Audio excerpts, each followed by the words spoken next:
Thank you. Appreciate y'all being here. Dr. Eastman, in looking at page 2, well, it's page 2 because you had a cover sheet, but talks about you implied, you're talking about the title of this hearing, that the Mueller Report identified presidential misconduct that would trigger whatever constitutional process might have been available. It's a factual matter. I could not disagree more. I don't find anything remotely rising to the level that would trigger the one constitutional path designed to address presidential misconduct, namely impeachment.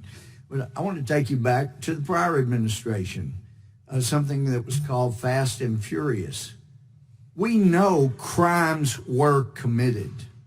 We had people within our Justice Department who forced people to sell guns that we knew the sales constituted a crime because we knew they were going to end up in criminal hands, and they were required to do it, and we know at least one federal agent was killed as a result. Somebody somewhere in the Justice Department had to say, we're not going to prosecute that. We're not going to investigate it. We know what happened. And of course, some of us here that reviewed emails that were disclosed, made public thanks to Judicial Watch. There were crimes being committed and nobody prosecuted. During the Clinton administration, my U.S. attorney friends back in Texas were telling me they've been given and I couldn't tell you, some of them, I couldn't tell you whether they vote Democrat or Republican, but I know they cared about justice. But they were saying they'd been directed, let's back off of the pursuit of drug crimes. Let's start pursuing white-collar crime. They got that directive. Somebody within the Department of Justice who knew there were crimes, drug crimes being committed with regard to Fast and Furious, knew crimes were committed and at least one federal agent died, had directed, we're not going to pursue those. Just leave them alone. This is where we want to concentrate. Because obviously, no Department of Justice can pursue every single crime. In your opinion, just knowing what we know from public information, would you say Eric Holder or President Obama, his boss, obstructed justice? Well, Congressman, I think there's an important distinction to be made here between prosecutorial discretion and shielding high-ranking officials.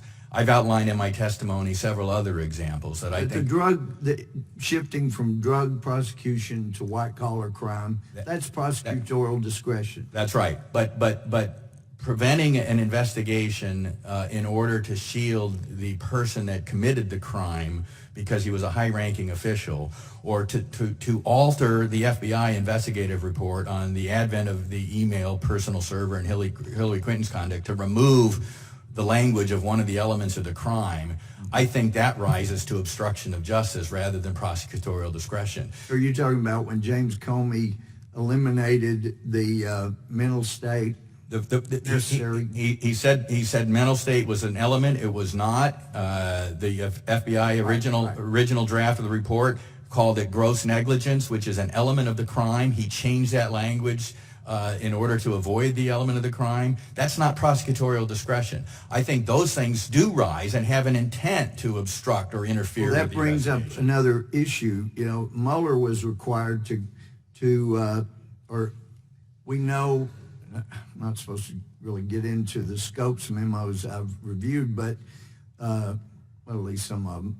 But we know publicly he was allowed to pursue crimes that came to his attention during the investigation.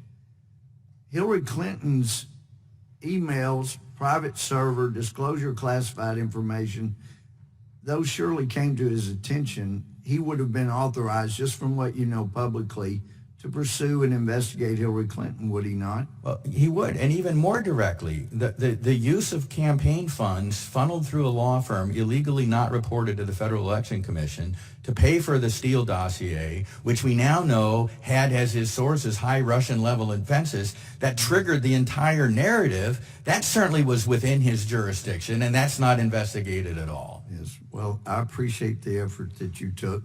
I know all three of you got paid well for being here today. For those who don't know, they didn't get paid at all. But thank you all for the time you took to prepare. Thank you.